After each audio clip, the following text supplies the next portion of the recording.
the Three Rivers Queen. As Catherine mentioned, my name is Rachel. I'm going to be your tour narrator for this 1 hour sightseeing tour. We have got a lot to see on this 1 hour sightseeing tour, but before we do, I just want to cover a couple of quick things. As the sun is shining down so nice and bright on this wonderful day here in Pittsburgh, if you do need to step down to go indoors, you are more than welcome to do so. My voice is projected throughout the entire boat, so you will not miss a single sight that I'm going to talk about for this 1 hour sightseeing tour. If you haven't done so already, go down to the first deck and visit my good buddy Sean. He's got a full service bar and snack bar available to all of you, and I know he would be more than happy to serve all of you. So don't forget to go down and visit him. Alright, well, we have got a lot to see on this 1 hour sightseeing tour. I just want to give everybody a heads up. I am going to be bouncing back and forth on each side, but do not worry, I will tell you which way to look before we start talking about each site that we're going to see. Alright, well, we're going to go ahead and get started on our right-hand side. This here is Station Square. It was once a thriving railroad station, but today it is now home to numerous different locations, as well as a couple of restaurants that are really great to enjoy while you're visiting down here at Station Square. Also the location of the Sheraton Hotel. Now, one of my favorite things of Station Square, you're actually going to see it, is you'll see the fountain. It's nicknamed the Dancing Fountain. How it got that nickname is because the music that's being played at Station Square, you'll see the waters, they're shooting out to the beat of the song that is being played at Station Square. That's how it got the nickname Dancing Fountain. Now, what you're also going to see on your right-hand side, you're going to see a set of tracks going up a rather large hill. Now, those tracks belong to the Monongahela Incline. We call it the Mon Incline for short. It's one of two inclines that are still in operation today here in Pittsburgh. Now, the next building I'm going to point out is coming up on your right-hand side. It has the letters P&L-E-R-R at the top of it. Those letters stand for Pittsburgh and Lake Erie Railroad. This building was actually the very terminal that the passengers would gather at before getting on to their designated train. Today, it is now home to the delicious fine dining restaurant, the Grand Concourse, as well as the Galen Youngster Saloon. Now, this bridge that we are currently crossing under, this is the Smithfield Street Bridge. This is the oldest bridge in the city of Pittsburgh, ladies and gentlemen. This is actually the third bridge to be built on this very location. The first bridge, unfortunately, was lost in a fire in the mid-1840s. The second bridge, time and the materials kind of took its toll on the bridge, and now you see this third bridge standing currently today. In 1994, this bridge was restored to its original paint colors of blue, yellow, and brown. It was also that same year it was delegated a historical landmark. Because of that delegation, not even the paint colors are going to be changed. These paint colors, they're always going to remain the same for the Smithfield Street Bridge. Now, as the captain mentioned, we are going to be sailing on 3 rivers today here in Pittsburgh. This first river that we're currently sailing on, this is the Monongahela River. The Monongahela River is over 120 miles long, and it gets its start in Fairmont, West Virginia. Its name, Monongahela, means steep falling banks down by the riverside. Now, the Monongahela River, a couple of fun facts about this river. The more fun fact I learned about the Monongahela River, it's a mud bottom river. So say you were to dive down to the very bottom of the Monongahela River, you would find a muddy river bottom. Now, our captain's beginning a turn here on the Monongahela River, so we're going to turn our attention still on our right-hand side. We're going to see a couple bridges that are going to be coming up. Now, can you see those green flashing lights? They're spelling out Pittsburgh in Morse code. Now, the next building I'm going to talk about is the building with the 4 columns kind of pushed together to make up one building. This is One Oxford Center. It has letters PWC at the top of one of the columns, and I believe, if my memory serves me correctly, PWC stands for PricewaterhouseCoopers, LLP. Specifically, it's a certified accounting company. When it came to the design of One Oxford Center, the building's original owners really liked having and working in corner offices. So when they were designing it, they picked a shape that, had more corners. They picked an octagon.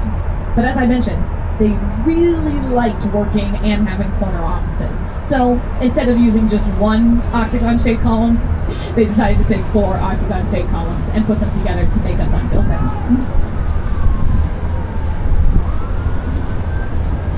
Now, the next building I'm going to talk about is the building with the slanted roof at the top of it. That is the tower at PNC Plaza. Cool fact about that slanted roof, it's made entirely out of solar panels.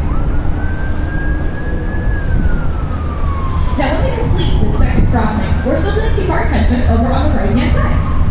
What I'm going to do is I'm going to have everyone look a little lower to the river level. A couple of things you're going to notice. You are going to see on your right-hand side several large barges that are being pushed by a nice tugboat.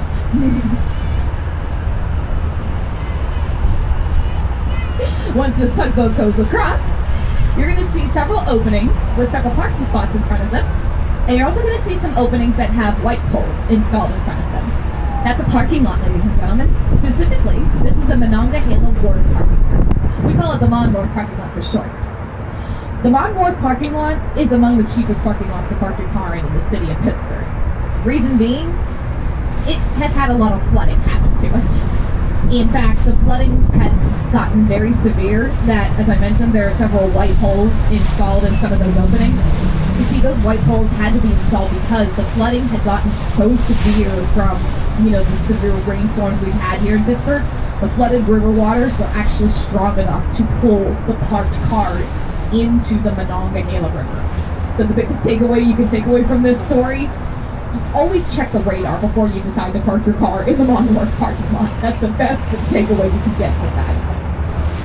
Now, above the Mon Ward parking lot, you're going to see a series of buildings all right next to one another. Now, the building I always like to point out with is the building with the number 247 on it. That building has a movie fame attached to itself. Pittsburgh native movie director George Romero, he directed scenes from the movie Night of the Living Dead in the basement and other parts of that building.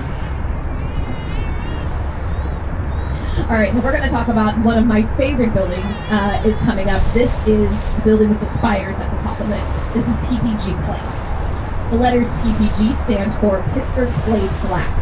Over 19,000 panes of glass make up the exterior of PPG Place. When it came to the design of PPG Place, it was to resemble English parliamentarian. I kind of like to look at it as basically a city, having a building that's kind of like its own version of a castle. And you could definitely say PPG fits that bill perfectly. PPG Place also has the movie fame attached to itself as well. It was featured in the Disney movie Inspector Gadget.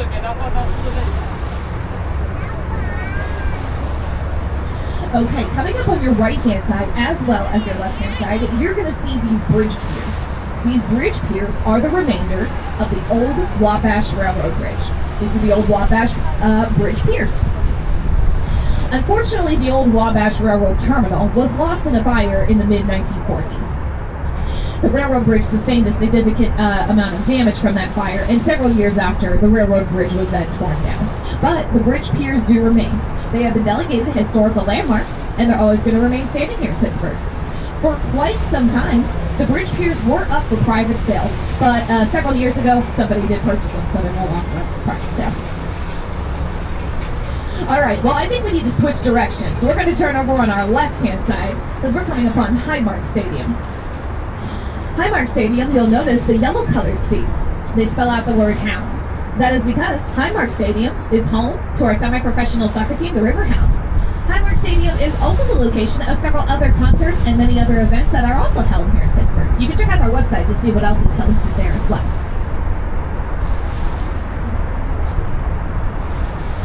Now, when it comes to the city of Pittsburgh, ladies and gentlemen, we have a lot of nicknames attached to our reputation. We're known as the Steel City. We're known as the Iron City. To some very true, hard-loving sports fans, we're known as the City of Champions.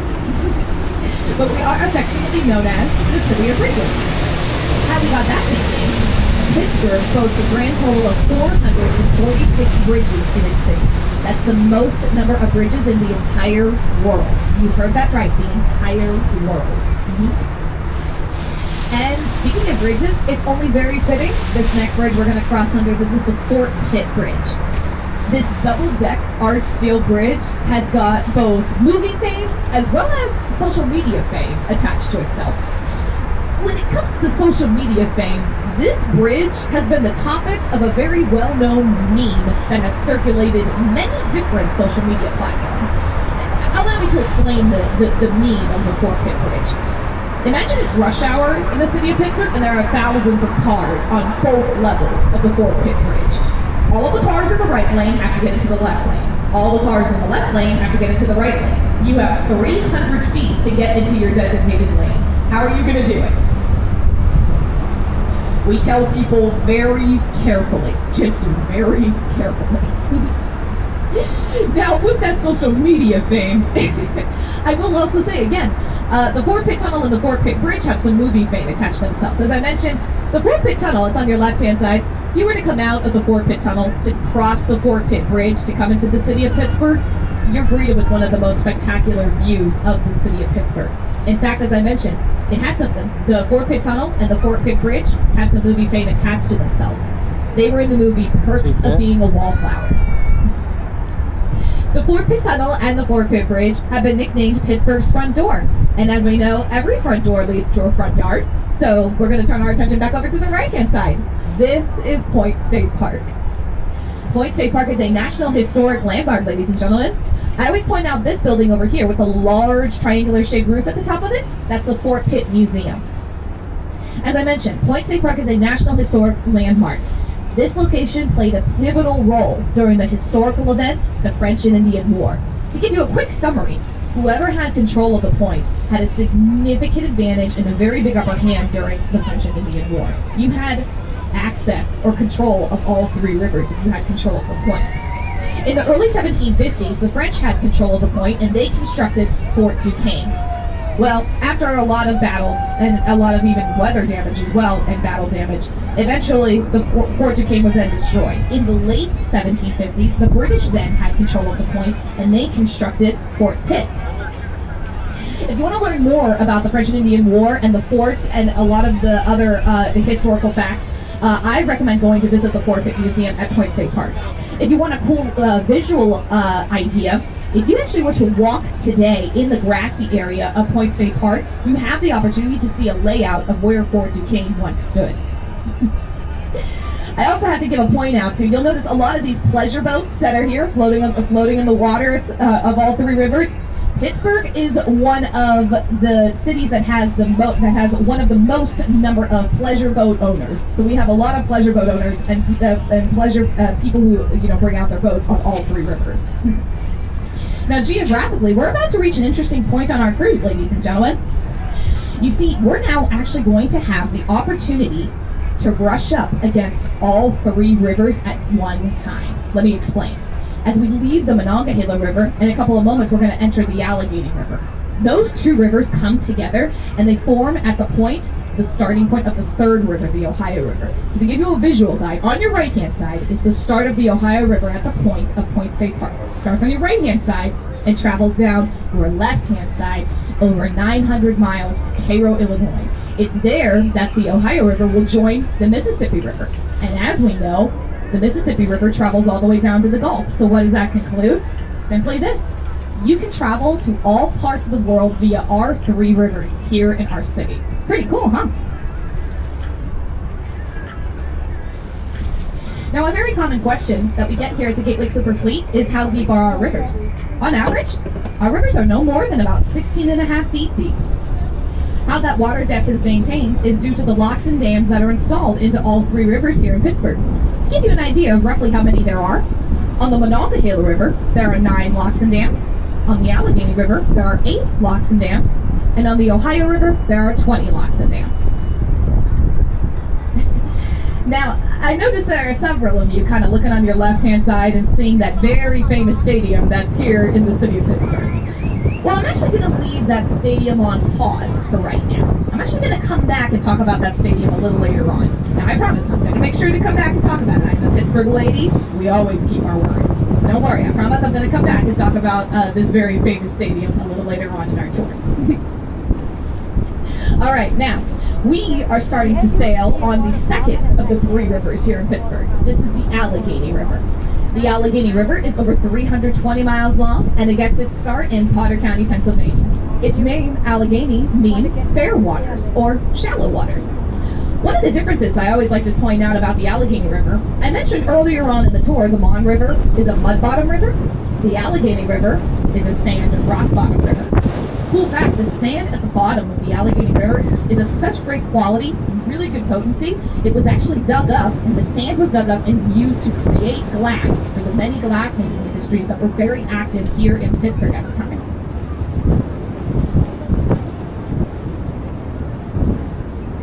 Now, over on on your left-hand side, this area over here is known as the North Shore. One of the first things I also like to point out with when we're starting on the Allegheny River is Pittsburgh's indoor and outdoor concert venue. This location is Stage AE. Stage AE sits upon the former home of where the Pittsburgh Pirates used to play at Three Rivers Stadium. Now, it's home to Stage AE. There are concerts held indoors and outdoors annually here in Pittsburgh and at that location. Another thing you're also going to see coming up on your left-hand side is a circle of silver coins with a flagpole sticking out of it. That's the World War II Veterans Memorial. And in addition to the World War II Veterans Memorial, you're also going to see coming up on your left-hand side, the Vietnam Veterans Monument. I always like to point out the Vietnam Veterans Monument, its design is in the shape of an inverted lotus flower. The lotus flower, I learned, is a symbol for peace. And one of my favorite features about the Vietnam Veterans Monument is the statues of soldiers coming home to their families.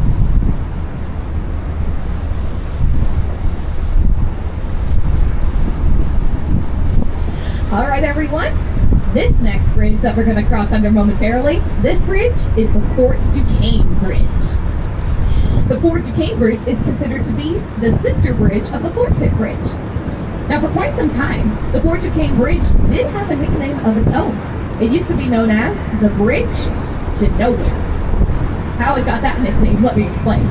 The construction of the Fort Duquesne Bridge to the connection of Interstate 279 was incomplete for a really long time. You basically had, one end of Fort Duquesne Bridge construction with the bridge kind of jutted out on one end. And then on the other hand, you had a big opening, big drop, and Interstate 279. So that's how it got the nickname Bridge to Nowhere. Now, coming up on your left-hand side, I love pointing out this fun location. This is the water steps. You'll notice those steps have little waterfalls coming out of it. Cool fact, those little waterfalls, they're pre-treated with chlorine. So, if you're ever here in Pittsburgh or in the city, and it's a very hot and summer day and you need a little refreshing activity, you can always go and visit the water steps, kind of dip your feet in and enjoy a little cool, relaxing, refreshing activity if you wish. I had a fun little personal experience over there. I walked past those water steps one day on a really hot day in Pittsburgh.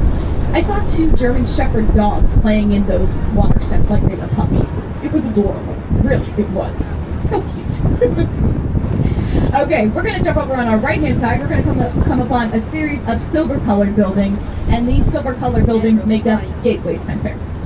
Gateway Center is home to Pittsburgh's oldest radio broadcasting station, KDKA 1020. And Gateway Center is home to one of Pittsburgh's television news broadcasting stations of KDKA TV2.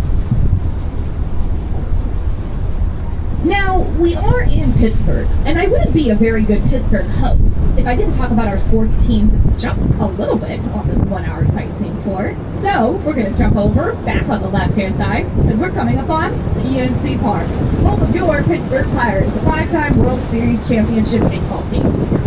Now, when it comes to PNC Park, it is a little on the smaller side. It sits a little bit over 38,000 people. But PNC Park is ranked one of the best stadiums to watch a baseball game in the United States. Now, allow me to explain. So, say you were to sit in that very last row of seats at the top of PNC Park. Those last row of seats, you're up 88 feet high. While you're up 88 feet high and watching a baseball game, if you look over on your right-hand side, Pittsburgh skyline in the background while you're watching your baseball game. I would say that's a pretty darn good view if you ask me, especially while you're watching a baseball game. That's right, especially when it's at night and the lights are all lit up on the buildings. You just made my next point for me. That's another reason why it's a great view. All right, we're now going to cross under a series of bridges that are all identical to one another. These are known as the sister bridges. This first bridge we're going to cross under is the Roberto Clemente Bridge. It's named after the Pirates outfielder, Roberto Clemente. Interesting fact, whenever we have home games here in Pittsburgh at PNC Park, the Roberto Clemente Bridge is shut down to all motor vehicle traffic several hours before the home games. Pedestrians have the opportunity to walk across the Roberto Clemente Bridge to get to PNC Park Stadium to watch the home Pirate games. Now, over on your right-hand side, you're going to see the Renaissance Hotel. One thing you'll notice about the building is its keyhole cutout shape. Before this building was a hotel, it was originally an office building. And when this building was constructed at the time, air conditioners were not invented yet. So in order to make sure there was some air circulation and some airflow, they incorporated that keyhole cutout shape in the center when the building was being designed. Now this next bridge that we're going to cross under momentarily, this is the Andy Warhol Bridge. It's named after the artist Andy Warhol, who was born here in Pittsburgh. You'll have the opportunity to actually learn a lot more about Andy Warhol, because when we complete this crossing, over on your left-hand side, you're going to see at the end of the bridge a little black banner that says the Andy Warhol Museum. That's the perfect location to learn so much more about Andy Warhol, the artist himself, as well as see the opportunity to see some of his artwork on display.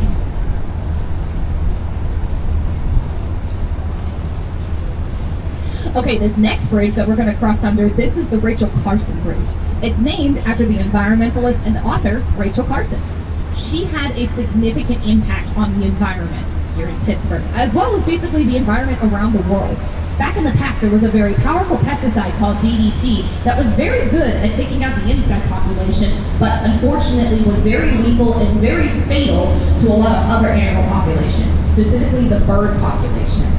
It was thanks to the publishing of Rachel Carson's book, Silent Spring, that got the worldwide ban of the use of DDT, and it had a significantly positive impact on the environment. All right, everyone, we're now going to be coming upon Pittsburgh's tallest skyscraper. Over on your right-hand side is the U.S. Steel Tower. It has the letters UPMC at the top of it. This building stands at an over whopping 840 feet tall, over 840 feet tall. The letters UPMC stand for University of Pittsburgh Medical Center. UPMC owns the majority of the floors of the U.S. Steel Tower, so that's how it got the naming rights of the building. Now, the next building I'm going to talk about is the building in front of the U.S. Steel Tower. It looks like it's got the giant pyramid at the top of it. That building is the Gulf Tower. Funny fact, at night, the levels of the pyramid at the top of the Gulf Tower, they light up in different colored lights. And those colored lights do have some significance. They represent elements of the weather.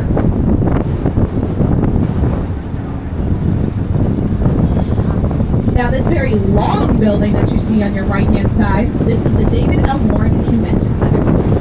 Now, there are conventions and events held annually at this very location. The David L. Lawrence Convention Center stretches over 3 city blocks.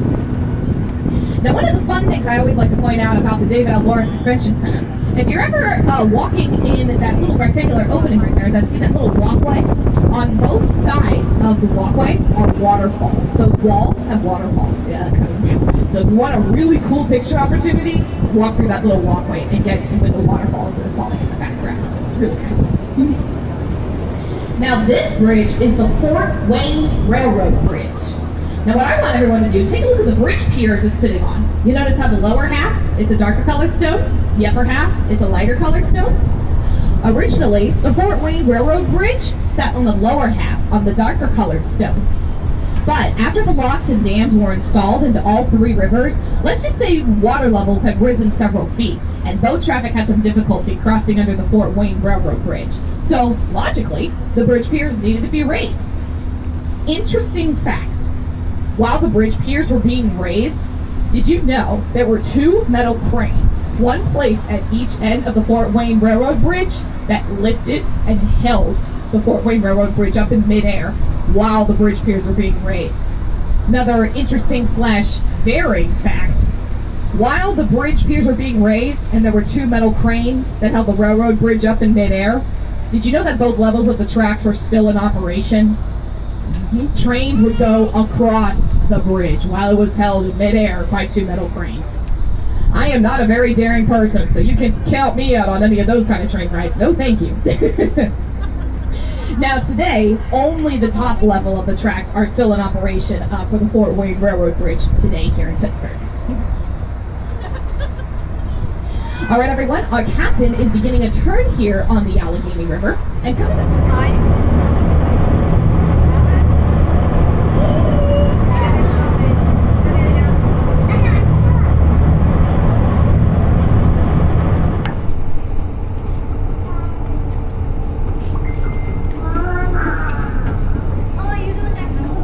Look, they run the boat, you know. Yeah, I see that boat. So pontoon, they build it as a pontoon, right? I don't know what's under there. circular. I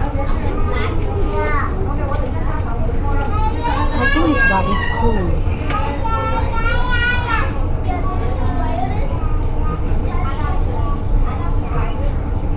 All right, everyone, let's get back into our 1 hour sightseeing tour. Over on your right-hand side, you're actually going to see a gold circular sign. That sign is actually a countdown sign. It's counting down the number of days to where our city, Pittsburgh, is going to be hosting the 2026 NFL Draft in our city. So yeah, 235 days to go until the 2026 NFL Draft is going to happen here in our city of Pittsburgh. You're also going to see on your right-hand side a bridge pier with an oval cutout shape in the center of it. And in front of it, you'll see a statue of a man sitting down and tying his shoes. Anybody want to take a guess as to who that famous man is? It is, I heard it, Mr. Rogers. Yes, that is Mr. Rogers' statue. For people of all ages to enjoy the many different exhibits and hands-on experiences to learn about the many different fields of science and to really kind of, basically let your mind gain so much knowledge. And it's a great location for people of all ages, not just kids, because in addition to the Science Center, you also have the opportunity to take a tour of that submarine that's floating in the water in front of the Science Center. This submarine is a retired World War II submarine, the USS Röntgen. Its name, Röntgen, is French for the word shark. An interesting fact I learned about the USS Röntgen is that while it was on active duty, it was underwater and completing its assignments and on active duty, it never fired one shot while it was on active duty. I always found that interesting. Now, ladies and gentlemen, we are currently on the third river, the Ohio River. Its name means beautiful waters. On your right-hand side, you are going to see the Landing Hotel. This location is a newer location, which its construction was completed several years ago. You'll also see on your right-hand side the Rivers Casino, a great location for people 21 years and older to enjoy the numerous slot, card tables, as well as sports betting opportunities. Now, you're going to see on your right-hand side the West End Bridge. But what I'm actually going to have everyone do, take a look over on your left-hand side. Now, my recommendation would be grab your cell phones and grab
All right, everyone, I hope you all were able to capture an amazing photo of our beautiful city of Pittsburgh. Okay, over on our right-hand side, you are going to see this rather large hill, ladies and gentlemen. This is Mount Washington. Now, before it was known as Mount Washington, it used to be known by another name. It used to be known as Coal Hill. These deep within Mount Washington are very rich coal mines. Miners would mine coal and utilize it to fire up a lot of the mills and factories that were located all along the riverbank's edge and throughout Pittsburgh. And of course, coal was one of a really good resource here in the city of Pittsburgh as well. Today, Mount Washington has numerous overlooks, which will also give you more opportunities to have great views of our beautiful city, as well as a couple of local shops and, of course, great local restaurants to really enjoy. And we're talking the restaurants that you get dressed up for in your best suit and your best dresses. It's great to go and enjoy any one of those restaurants up there. There's Lamont, there's Monterey Bay Fish Grotto, there's Altius. That's just to name a few of the restaurants. I would recommend going to any of those restaurants, especially when you get really dressed up in your best suit and your best dresses. Now, we also have coming up on our right-hand side the second of the two inclines that are still in operation today. This is the Duquesne Incline. So when it comes to the Duquesne Incline, again, today there are only 2 inclines in operation here in Pittsburgh. However, back in the past, there were a lot more inclines that were active here in the city of Pittsburgh. In fact, inclines were one of the primary forms of transportation here in Pittsburgh. At the time, there was around close to 22 to 27 inclines in operation throughout the city of Pittsburgh, and a good chunk of those inclines were located right here on Mount Washington. The inclines would transport not only people, they would also take up horse and carriage, many other resources, and even small cars up and down Mount Washington. Now you'll also see floating in the water on your right-hand side these large red vessels. These are called barges. These barges will get pushed by tugboats up and down all 3 rivers here in the city of Pittsburgh every single day. These barges will also carry some different materials. They'll carry coal, they'll carry construction materials, some construction equipment. That's just to name a few of the many different materials that get carried by barges and pushed by tugboats all down and up all 3 rivers in Pittsburgh. Now, when it comes to the city of Pittsburgh, ladies and gentlemen, we're very proud of our roots. It is thanks to, our blue-collar roots, such as, the steel industry, the iron industry, the railroad industry, the coal industry. It was thanks to those very industries that gave Pittsburgh a significant economic boost, especially during the height of World War II and during the Industrial Revolution. From the many different productions of those very industries and a lot of the different manufacturing that we had done during that time and from our very fields, it really made an impact on the city of Pittsburgh. But unfortunately, it did come with some consequences. It made Pittsburgh a very dirty and unlivable city. There was a lot of pollution and smoke that emitted from the many mills and factories that were located all around Pittsburgh and all around the riverbank's edge. Mount Washington today, covered with lots of greenery. Back in the past, if you saw this large hill, you would see a large hill of rock, dirt, ash, soot. Visually, it wasn't very appealing to look at. But as you can see, Pittsburgh has definitely cleaned up its act. And now we are very proud that we have actually become one of the most livable cities to live in the United States. And we take that with great pride. We also take with great pride the many other impacts and firsts that we have done and many other different industries, like the medical industry. Did you know the polio vaccine was created here in Pittsburgh by Dr. Jonas Salk, and the first heart, liver, and kidney transplant procedure was performed here in the city of Pittsburgh as well. Music and arts, of course, are really making an impact in our wonderful city, and one of the best ways that is shown is also at Point State Park, and it's during a wonderful cultural event that we have every year in Pittsburgh, the Three Rivers Arts Festival. It gives local artists and musicians the opportunity to showcase their talent and display their artwork, and also give goers who go to the Three Rivers Arts Festival the opportunity to purchase any of the artwork or the materials and products that they have made as well. Food is also another great thing that